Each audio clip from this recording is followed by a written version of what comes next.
set up already.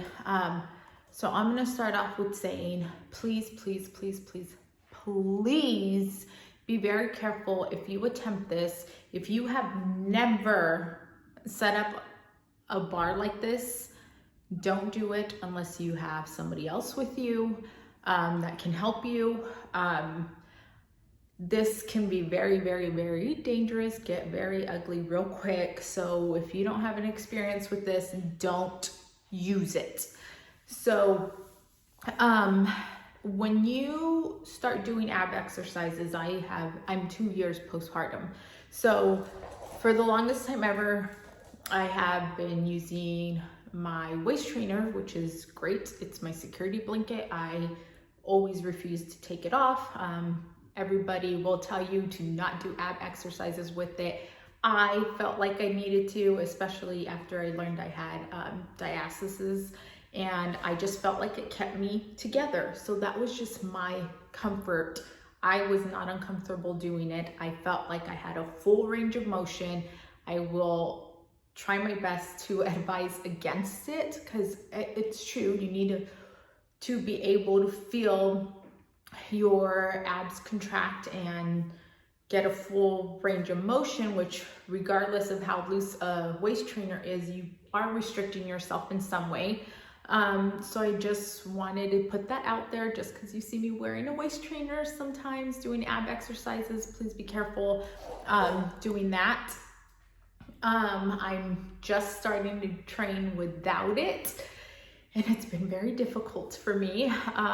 Not that my abs are weak or anything like that. It's just hard because it is like using crutches, like you just rely on it to correct you, if I make sense.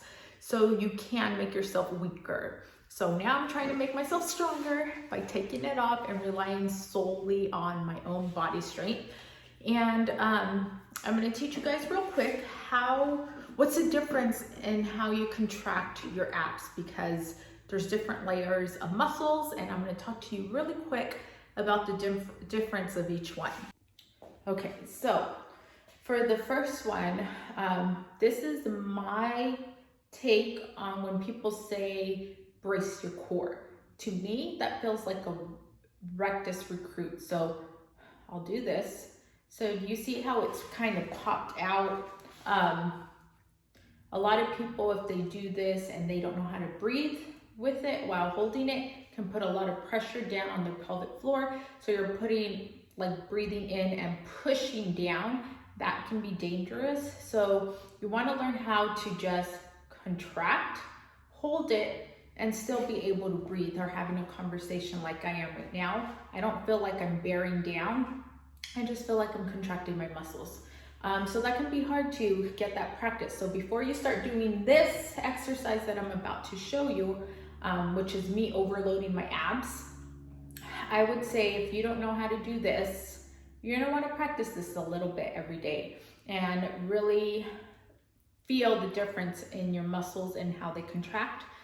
So for me, I feel like this is more like sit-ups, crunches, like you're using those muscles more because they go up and down. The muscle fibers run up and down. So a lot of people with ab exercises, they get told to pull the navel to the spine. So when you do that, if you can see, I kind of have a little bulge here. That is bad sometimes because you can actually, well, you're making your mommy pooch worse, and you're restricting the airflow to come down, touch your pelvic floor, and then come back up.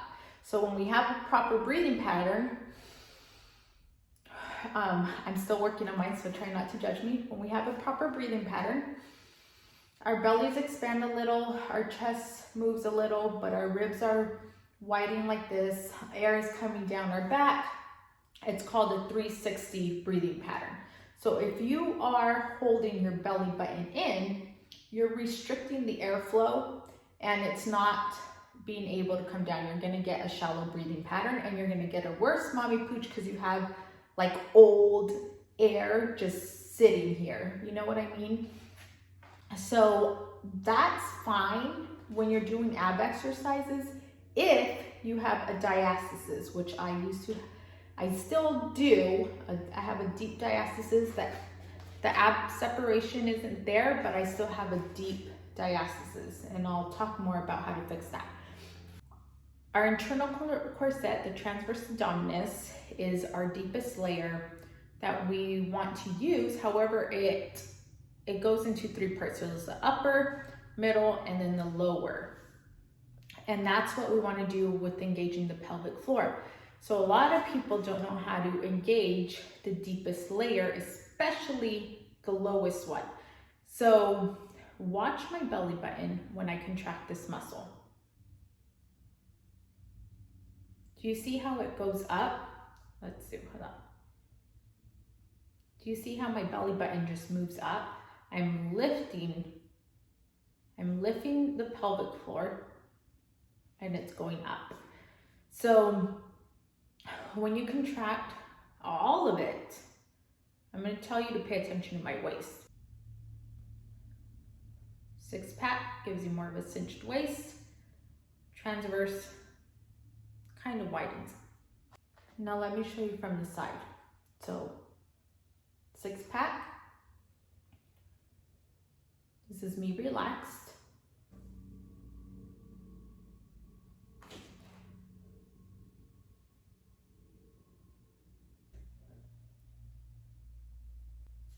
Transverse, okay, sucks it up, tightens it up.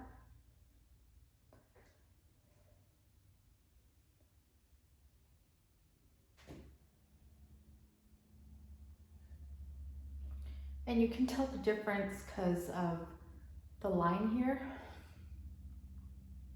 how it's more cinched right here as when I go into 6-pack. Do you see how it still bolts out more? And then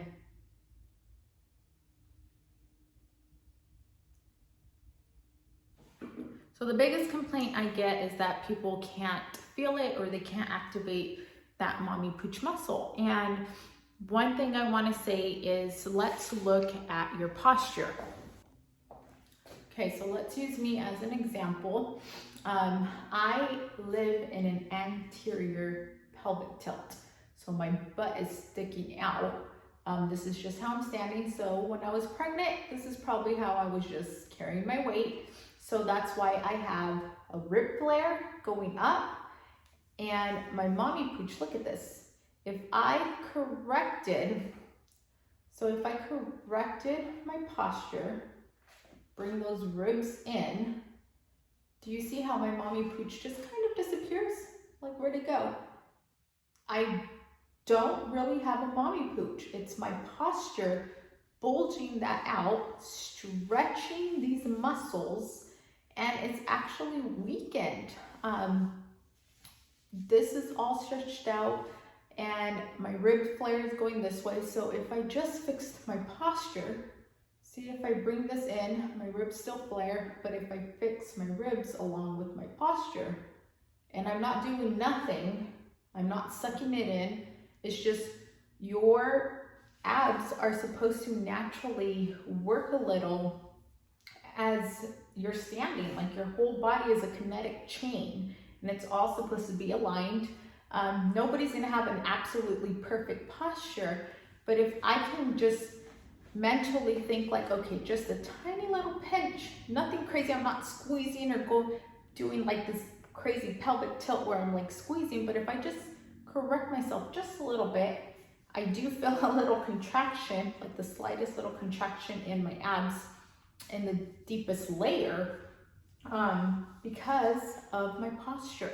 It's a bad posture.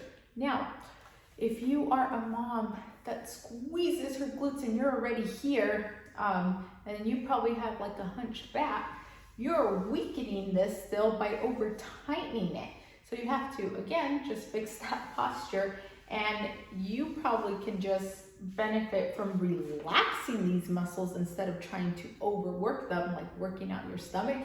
If you just relax your muscles, release the tightness in your back, your stomach is gonna appear flatter. So point being is either you're loosening up those muscles or over tightening those muscles in the mommy pooch simply with your posture. So that's tip number one. Tip number two, or that's tip number two because I was telling you about how to contract different muscles. So that was tip number two. Tip number three, if you cannot activate the mommy pooch muscles as you're working out, get the adductors involved. The adductors are your inner thigh muscle, and they are the anchors of your pelvis. So when you want to contract the mommy pooch muscles, you can either use a ball. So where you just lay on your back, you're going to take an inhale, and then on your exhale,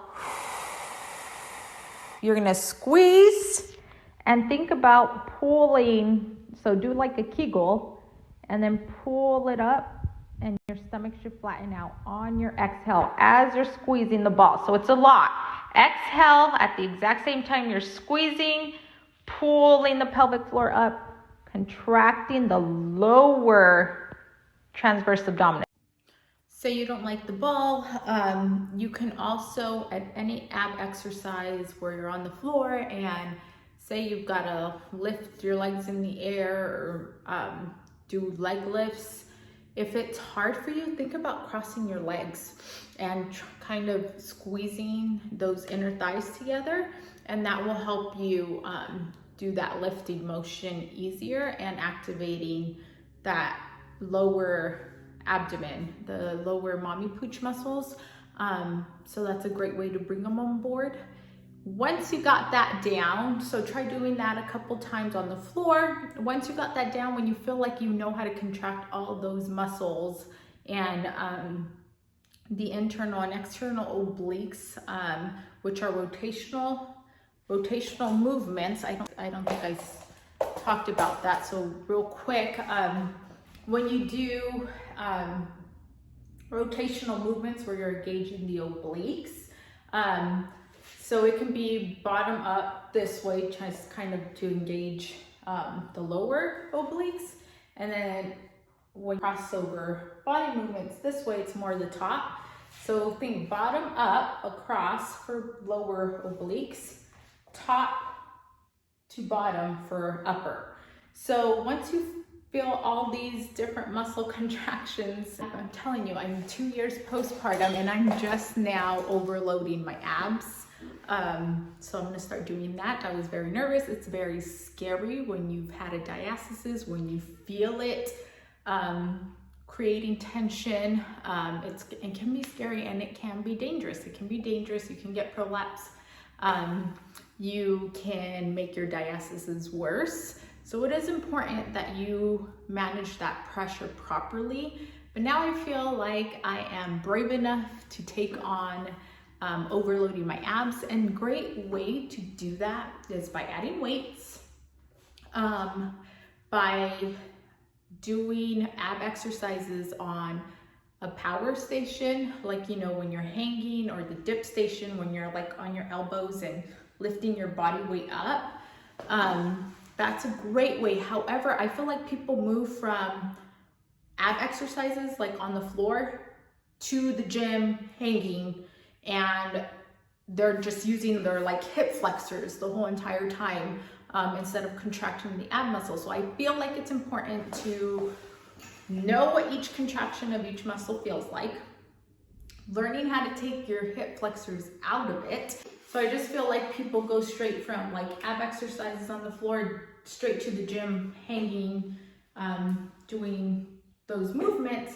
And one, if you don't have access to a gym, or you don't have that type of equipment, I still think, regardless if you do or you don't, I think you should move from floor ab exercises to weighted ab exercises to this, what I'm about to show you, and then hanging exercises.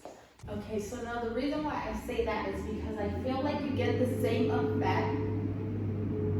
Hold on, they're picking up my trash.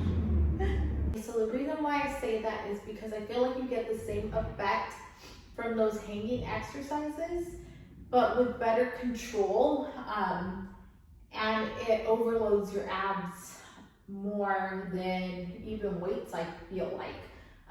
So I like to hold with my palms facing my face.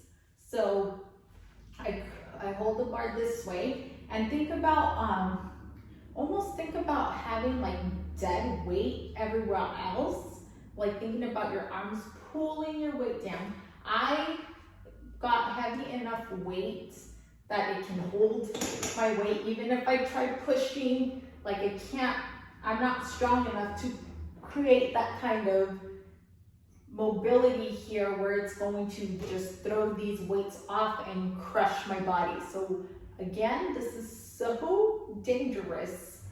Please be careful. I'm pushing down.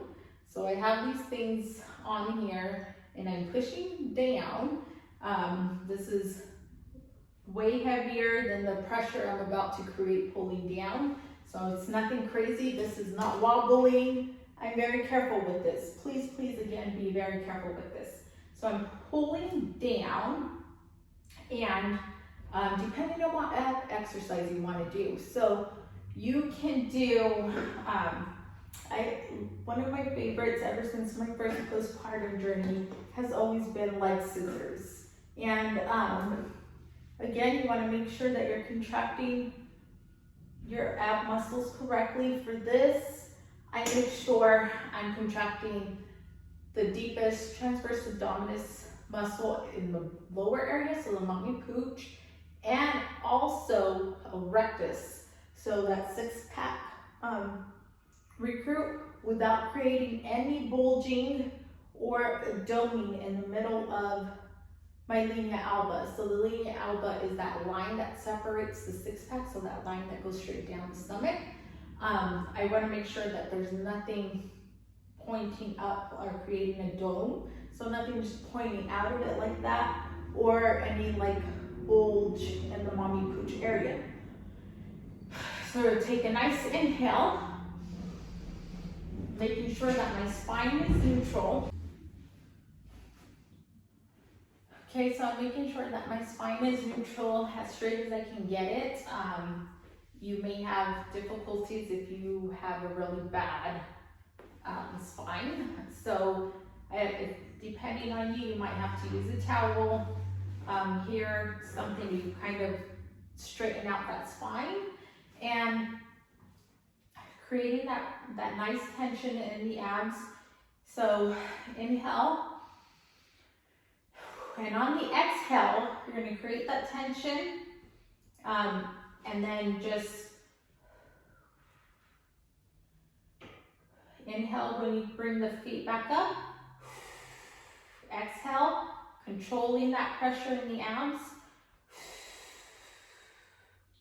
If you want to, you can lift your head up. And I'm really shaky because I just did this. I just started doing this last week, so I'm really sore, which is new to me. And you don't need to feel sorry for something to be working, but because I really needed to activate and overload my abs this way. It is new to my abs, so I'm really shaky.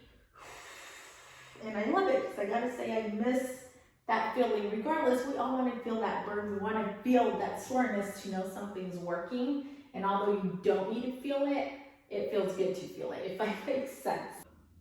I also want to say, have a conversation while doing it, but I also want to say that you will have to place your bench at different angles for certain exercises. So for this one, my head's already here, right underneath the bar. So I feel comfortable doing this exercise right here. If you see where almost like if I was going to do like what are these called? A chin up, right? Chin up.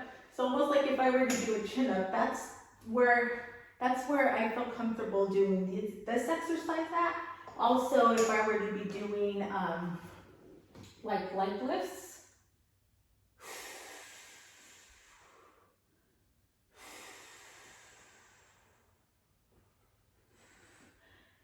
And if I were to be doing like, I like doing these where I kind of just twist off to the side, come back down, twist off to the side.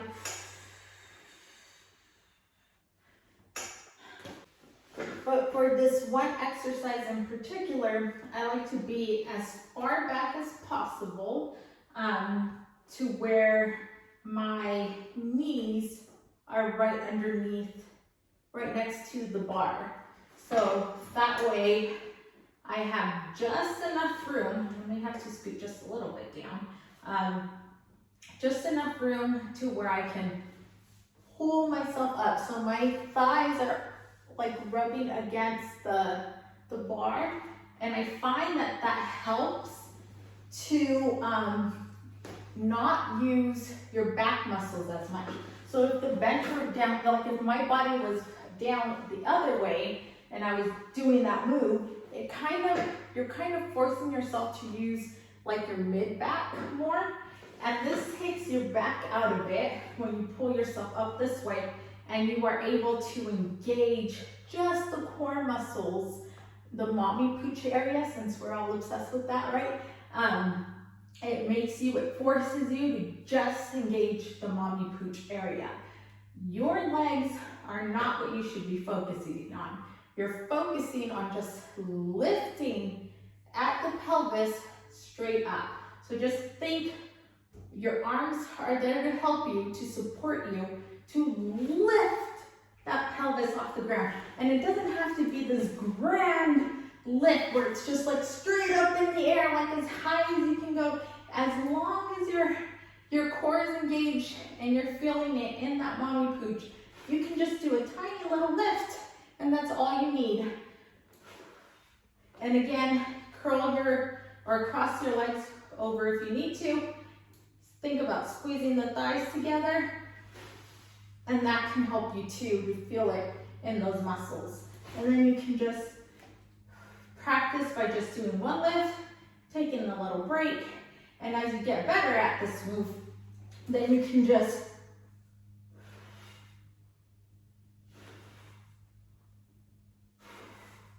go straight in and out of that move. If then you still feel like that's too difficult, you can sit back again. Please, please, please be careful. Your head and your legs are on the same side of the bar, and you're lifting up so you're more bent and lifting up this way. And that can help too, depending on what you feel like or which version of this is engaging your core more properly. And if you don't feel it in a move, you don't feel it in a move. You don't have to do it. So just because everybody else is doing a move doesn't mean you have to do it.